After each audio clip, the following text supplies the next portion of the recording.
All commercial, governmental, and NGO members of the healthcare ecosystem are facing growing risks from a combination of increasingly well-informed and demanding customers and consumers, and growing global competition, and the same explosion in competitive activities, services, and products that are overwhelming consumers. Consumers increasingly depend on opinion of other experienced consumers in order to refine their buying decisions, and less on the opinions of experts and information published by healthcare solution providers. The growth in information based on healthcare consumer-centric social media requires a sharply different understanding of what influences the buying behavior of healthcare end consumers and how to leverage these new and widely spread information sources. This environment is unfolding within a background of two major economic issues. The first issue is that a continued slow recovery from the global recession limits the growth in discretionary consumer spending. The second issue is that increases in non-discretionary spending on energy and related expenses further limit consumer spending ability.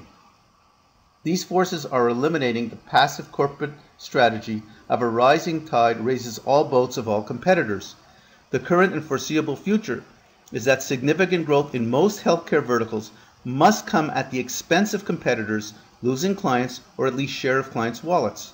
The aging population that is moving into government-supported Medicare and the expansion of government or corporate-supported expansion in the number of individuals and families covered by insurance will only serve to temporarily moderate but not reverse this fundamental shift. If the well-documented experience in consumer products is any indication, the healthcare industry is and can continue to expect to experience the immense cost of wrong choices. In terms of both direct and opportunity cost, wrong business decisions based on inaccurate and untimely end consumer information are costing the U.S. economy alone hundreds of billions of dollars annually. In things like excess inventories of 20 to 50%, excess price protection and markdowns of 10 to 30%, post-product or service release redevelopment costs 10 to 25%, lost sales from dissatisfied consumers or excess returns 5 to 10%, excess sales and marketing expenses including promotion and research 15 to 25%. The explosion in choices and the speed with which new alternatives are being brought into the marketplace are making it imperative for new healthcare products and services to achieve almost immediate market acceptance. Profitable levels of market penetration must now be secured within mere months, if not weeks. These issues will only accelerate in the future unless a new and improved methodology is adopted to better define existing and future healthcare consumer needs and priorities. The current business decisions in healthcare sales, marketing, and service and product development are deeply flawed because they rely predominantly upon the where of a sales location, to a very limited degree the who from limited consumer psychodemographic data, and the what of limited service detail or product SKU level data. The sources of this information are mainly point of sales data, or plant or depot product shipments, and some limited consumer profile data, which are generally out of date. Another major flaw is that the data is generally only about healthcare ecosystem companies' own existing customers, without any competitive or overall marketplace perspective. While it has been possible to a degree to project future healthcare consumer purchases from point of sales data, though not real demand, the projections are generally based only on pricing as the core causal factor, augmented to a degree by demographic trends. This standard approach is proving to be less effective going forward due to continuing healthcare consumer segmentation and fragmentation. Modified approaches need to include true causal factors of why specific purchases have been made and at which specific location to permit the development of actionable projections at an acceptable level of accuracy. Only quantifiable information that can be modeled using what-if simulations can reflect expected healthcare consumer buying behavior, leading to decisive, effective, and competitive sales and marketing decisions, product and service designs, product and service choices, strategic and tactical business planning, and profit planning. Segmenting healthcare consumers using demographics was historically effective, but is no longer sufficient to predict consumer buying behavior, needs, and demands. There is a growing separation amongst multiple layers and levels of healthcare consumer fault lines, requiring more dynamic means of aggregating groups of healthcare consumers to support proactive sales and marketing campaigns.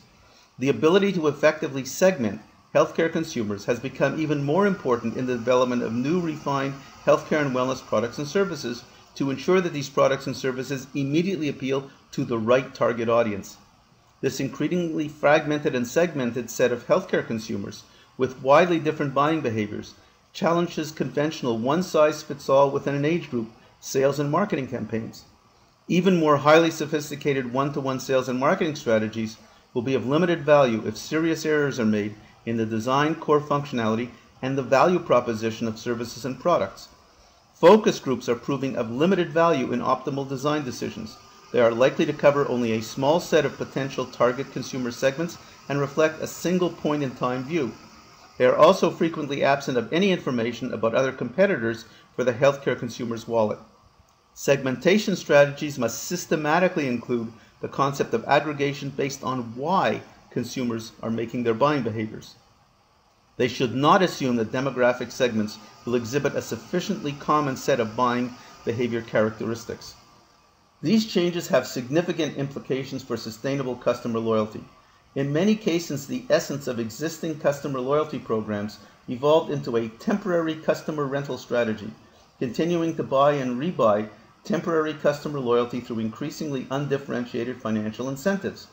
Consumers increasingly exhibit sustainable loyalty only to those healthcare services and products where they experience a direct fit with their personal values and preferences. They need to see themselves through the prism of a healthcare ecosystem company's offerings and interactions. Healthcare consumers now determine their loyalty to a company through this prism of personally experienced differentiation. They use loyalty programs as a reward for a bonding decision they have already made. So most loyalty programs are more defensive, to incentivize already loyal customers, and do not have a strong track record in promoting loyalty switches.